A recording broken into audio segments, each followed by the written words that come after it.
آپ کو پتہ ہے اللہ تعالیٰ تہجد کی توفیق کن لوگوں کو دیتا ہے؟ جن لوگوں کو اللہ تعالیٰ اپنے بہت قریب کرنا چاہتا ہے ان کو توفیق ملتی ہے تہجد پڑھنے کے۔ تہجد تک آنا کوئی عام بات نہیں ہے۔ اللہ پاک ہمیں چن لیتا ہے کہ ہم جو تک پہنچیں، اس سے بے پناہ مانگے کہ وہ ہمیں اپنی محبت نوازنا چاہتا ہے، اپنی رحمتیں ہم پر لوٹانا چاہتا ہے۔ اور مجھ سے جب کوئی یہ پوچھتا ہے نا کہ تمہیں کیوں ایسا لگتا ہے کہ وہ تمہاری ساری دعاؤں کو قبول کرے گا، اتنا کیوں ہے، تو مجھے بہت حیرت ہے، میں کیسے اور کیوں نہ کروں اس اللہ پر بھروسہ؟ میں اس کے علاوہ بھروسہ کر ہی کس پر سکتی ہوں؟ کسی دوسرے کو تو چھوڑو، میں تو اپنی ذات پر بھی مکمل یقین نہیں کر سکتی۔ میں اپنے لیے بھی ہر بار صحیح فیصلہ نہیں کر سکتی۔ وہ میرا مالک ہے، میرا رب، میرا ساتھی ہے۔ مجھے اگر کوئی اندھیروں سے اجالوں میں لایا تو وہی رب ہے۔ اس کی محبت پاک ہے، صاف ہے۔ وہ دھوکہ نہیں دیتا، وہ تنہا نہیں چھوڑتا مجھے، میری صداؤں کو سنتا ہے۔ تو پھر کیسے نہ کروں میں اس پر بھروسہ؟ میں جانتی ہوں وہ صحیح وقت پر میری ہر دعا پر کن کہہ دے گا ایک دن۔ وہ میرا رب ہے، میرا پیارا اللہ، تو محبتوں کا بادشاہ ہے۔ تو پھر جس نے خود محبت کی، اس کے لیے تمہاری محبت تمہیں واپس لوٹانا بھلا کیا مشکل؟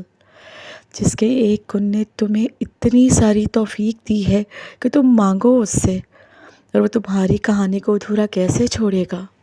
اس کا ایک نام ہے، الودود بھی ہے، یعنی کہ دینے والا۔ وہ دینے والا ہے، پھر وہ کیسے تمہیں خالی ہاتھ واپس جانے دے سکتا ہے؟ جو بے زبان چونٹی کی خاموشی بھی نظر انداز نہیں کر سکتا، وہ تمہاری ہچکیاں لیتی ہوئی آواز کو کیسے انسنا کر سکتا ہے؟ بس وہی تو سنتا ہے، اور سنے گا، ضرور سنے گا۔ اللہ تمہیں تمہاری دعاؤں سے آزماتا ہے۔ وہ تمہیں ہر اس چیز سے آزماتا ہے جو تمہاری دعاؤں کا حصہ ہوتی ہیں، کیونکہ دعاؤں میں وہی رہتے ہیں جس سے تمہیں بے پناہ محبت ہوتی ہے۔ تم سوچ رہے ہوگے نا، جب دعائیں معجزوں کے لیے بنائی گئی ہیں تو پھر اللہ انہیں تمہارے لیے آزمائش کیوں بناتا ہے؟ وہ ایسا اس لیے کرتا ہے کیونکہ دعائیں توکل کی دلیل ہوتی ہیں، اور اللہ کہتا ہے کہ تمہیں کیا لگتا ہے کہ تم کہو گے کہ ایمان والے اور تمہیں آزمایا جائے گا؟ جب تم یقین کا دعویٰ کرتے ہو تو سب سے پہلے اس یقین کی گواہی تمہارے دل سے لی جاتی ہے۔ اس لیے ہر اس شے کو تم سے دور کر دیا جاتا ہے جس کے بغیر تمہارا دل دھڑکنے کا تصور بھی نہیں کر سکتا نا۔ تمہاری سانسوں کی وجہ چھین لیتا ہے اللہ۔ اتنا توکل ہے تمہیں اس پہ کہ تم اس پہ یقین رکھ کے سانسیں لیتے ہو، اور جب تم اس کی رضا کے لیے یہ بھی کر گزرتے ہو نا، تو وہ بھی تمہاری رضا کے لیے ان کی ہر حد سے گزر جاتا ہے۔ اللہ ان دعاؤں کو کبھی رائیگاں نہیں جانے دیتا جو تم نے اس کی رضا کے لیے قرباں کی۔ اللہ کے لیے جو کھو دیا وہ کبھی بھی گم نہیں ہوتا، وہ پلٹ کر واپس ضرور آتا ہے، تمہاری ادھوری دعاؤں کی قبولیت بن کر، تمہارے درد کا اجر بن کر، تمہاری وفاؤں کا صلہ بن کر۔ نیند قربان کر کے جب روتی ہوئی آنکھیں اللہ کو مناتی ہیں نا، تو خواب ایک دن حقیقت بن جاتے ہیں اور تعبیریں کن میں بدل جاتی ہیں۔ نیند قربان کرتے ہو نا، جو سردی کی یک بستہ راتوں کو اٹھ کر دعائیں مانگتے ہو۔ ہر کوئی کہہ سکتا ہے کہ گرم بستر چھوڑ کر ٹھنڈے پانی سے وضو کر کے اپنے پیدا کرنے والے خالق کے حضور پیش ہو جاتے ہیں نا۔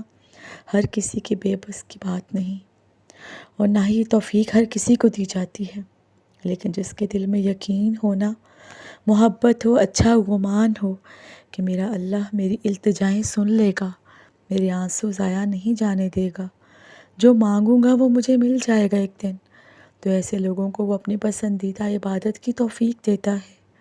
جو یقین کے ساتھ جاتے ہیں نا، وہ خالی ہاتھ کبھی نہیں لوٹتے، اور جا بھی کیسے سکتے ہیں؟ وہ بادشاہ ہے ہمارا۔ اس سے کوئی امید لگا کر اس کے پاس جاؤ گے، آنسو بہاؤ گے، وہ بھلا اپنے بندے کی امید کیسے توڑے گا؟ میں تو نہیں مانتی کہ وہ بندے کی امیدیں توڑتا ہے، وہ تو امیدیں جوڑنے والا ہے۔ آپ لوگ کبھی سوچتے ہوں گے یا آپ کو کبھی نہ کبھی ایک لمحے کے لیے خیال تو آتا ہوگا کہ بعض لوگوں کو اللہ نے بے شمار نعمتوں سے نوازا ہوا ہے، لیکن ہم ہی کیوں اس تنگ دستی کا، اس غربت کا شکار ہیں؟ اور کچھ ایسے بھی ہوتے ہیں جن کو سب کچھ بہت آسانی سے مل جاتا ہے، یعنی وہ جو بھی سوچتے ہیں انہیں مل جاتا ہے، لیکن کچھ لوگ ایسے بھی ہوتے ہیں جن کو ہر چیز کے لیے تڑپنا پڑتا ہے، سسکنا پڑتا ہے، تڑپ کر مانگنا پڑتا ہے، نمازوں میں محنت کرتے ہیں، تہجد میں مانگتے ہیں، سالہ سال دعاؤں میں مانگتے ہیں، لیکن دعا قبول نہیں ہوتی، جس کام کے لیے دعا کر رہے ہوتے ہیں وہ پورا نہیں ہوتا۔ پھر انسان کے ذہن میں خیال تو آتا ہے نا کہ ہمیں اللہ کیوں آزماتا ہے، ہماری ہی کیوں نہیں سنتا پکار؟ جو نہیں مانگتے ان کو تو سب کچھ مل رہا ہے، لیکن وہ ہمیں کیوں نہیں مل رہا؟ جو تڑپ نماز و تہجد تک لے آئے نا، وہ کوئی بھی مقصد نہیں ہے، اللہ تعالیٰ نے قبول کرنی ہے ایک دن، آپ کو اس مقام تک لے کر جانا ہے، آپ کی دعائیں کبھی رد نہیں کرنی۔ آخرت کے لیے رکھ چھوڑتا ہے وہ اللہ پاک، ان دعاؤں کا اجر آپ کو اللہ آخرت میں دن عطا ضرور کرے گا، ان دعاؤں کے بدلے آپ کو دنیا میں صبر اور سکون دے دیا جاتا ہے، بس آپ سمجھتے نہیں ہوں، آپ اللہ کی حکمت سے ناواقف ہو۔ اللہ پاک جب اپنے بندوں کو تہجد تک آنے کی توفیق دے دیتا ہے نا، جب اللہ پاک چن لیتا ہے اپنے بندوں کو اپنے پاس لانے کے لیے، تو یہ آپ کیسے سوچ سکتے ہو کہ وہ آپ کی دعاؤں کو قبول نہیں کرے گا؟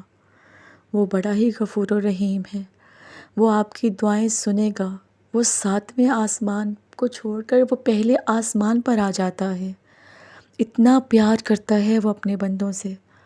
تو یہ کیسے گمان پیدا کر لیتے ہو آپ اپنے اندر کہ اللہ ہماری نہیں سنے گا؟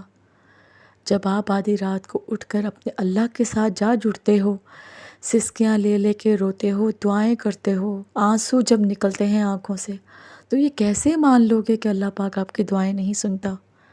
مجھے نہیں ماننا یہ، اور میں یہ نہیں مانتی۔ میرا ماننا یہ ہے کہ جب اللہ نے میری تہجد پہ آنکھ کھول دی، مجھے اٹھایا اپنے لیے کہ میں اللہ سے مانگوں، تو اس چیز پہ میں کیسے یقین کر لوں کہ وہ میری دعا نہیں سنے گا؟ وہ بے شک دعا سننے والا ہے۔ اگر اس نے مجھے گہری نیند سے جگایا ہے اپنی طرف لانے کے لیے، سجدے میں مجھے گڑ گڑا کے دعائیں مانگنے کے لیے اٹھایا ہے، تو مجھے اس بات کا یقین ہے کہ اس نے مجھے اپنی طرف پلٹنے کے لیے بلایا ہے، اس نے مجھے اٹھایا ہے کہ میں اس سے مانگوں، میں اس سے اتنا مانگوں کہ پتہ نہیں کہ وہ مجھے فوراً عطا کرے گا یا بعد میں، لیکن وہ مجھے ضرور عطا کرے گا۔ مجھے اس چیز کا یقین ہے، یقین کامل، جسے کہتے ہیں نا یقین کامل پیر کامل۔ آپ یقین رکھیے اپنے اللہ کی ذات پر، اللہ پاک جب آپ کو تہجد تک لے آیا ہے نا، تو وہ کوئی بھی آپ کی دعا کو رد نہیں کرے گا، اس کا ایک وقت مقرر ہے، دنیا میں نہیں تو آخرت میں، اس کا اجر، اس کا مقام بہت بلند ہے، وہ آپ کی دعائیں ضرور قبول کرے گا۔ آپ آزما کر تو دیکھیے، اللہ کی طرف پلٹ کر تو دیکھیے، ایک دفعہ اللہ سے صحیح طریقے سے مانگ کر تو دیکھیے، آپ دیکھیے کہ جس لگن کے ساتھ آپ اٹھ کر اس کے پاس جائیں گے نا، جیسے ہی روبرو اس وقت آدھی رات کے اندھیرے میں چائے نماز پر بیٹھ کر آپ کی گڑگڑاتی ہوئی آپ کی آواز، آپ کی آنکھوں سے نکلتے ہوئے آنسو اللہ پاک سے جب مانگیں گے نا، تو اللہ پاک آپ کو اتنا بے شمار نعمتوں سے نوازے گا کہ ایسے معجزے عطا کرے گا، ایسی رحمتوں سے نوازے گا کہ آپ اس کا اندازہ بھی نہیں کر سکتے۔ سچ کہوں تو پہلے مجھے بھی یقین نہیں تھا، لیکن جب میری تہجد میں آنکھ کھلتی ہے اور میں جب اٹھتی ہوں اور اپنے اللہ سے جا جڑتی ہوں نا، میرے دل کو ایسا سکون ملتا ہے کہ اس کا شاید میں آپ کو ان لفظوں میں بیان ہی نہ کر سکوں۔ اگر آپ کو سکون چاہیے نا، اور اگر آپ کو یہ چاہیے کہ آپ کو اللہ تعالیٰ سب کچھ نواز دے گا، آپ جو مانگو گے دل سے وہ آپ کو ملے گا، تو میرے کہنے پہ ایک بار تہجد کے وقت اللہ سے جا جوڑیے اور مانگیے اپنے اللہ سے، دیکھیے گا وہ اللہ پاک آپ کی ضرور سنے گا، آپ کی سب دعائیں قبول کرے گا۔